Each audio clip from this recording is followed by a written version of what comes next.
tsy topamorona ny lanitra sy ny tany naiza le de mahita ny asa tananao mampiaiky tanteraka tsy takatry ny say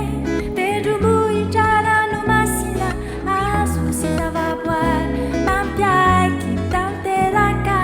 tsy takatry ny say tendrombohitra ranomasina azo sy zavaboary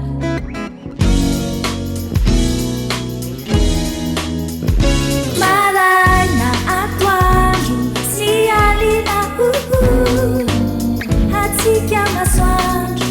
orana sy avana maraina atoandro sy alina hatsika masoandro orana sy avana la la la la la la la la la la la la la la la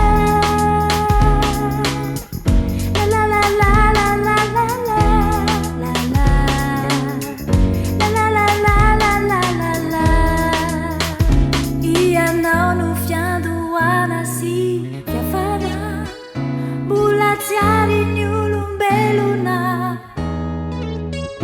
dia efa fantatrao tsirairay anao irery ny telo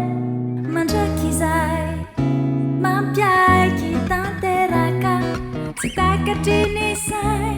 tendrombohitra ranomasina azo sy zavaboary mampiaiky tanteraka tsy takatry ny say tendrombohitra ranomasina azo sy zavaboary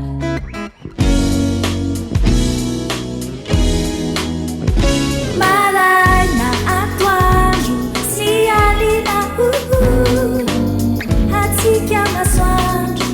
orana sy avana maraina atoandro sy alina hatsika masoandro orana sy avana la la la la la la la la Jesus la la la la la la la tata la la la la la la la la la la la la la la nofronao zao rehetra zao satria tianay ianao mahagaga ny fahasoavanao ampianary zay ho tianao nataonao ny tany sy ny lanitra endre ny voninahitrao Jesosy sabidy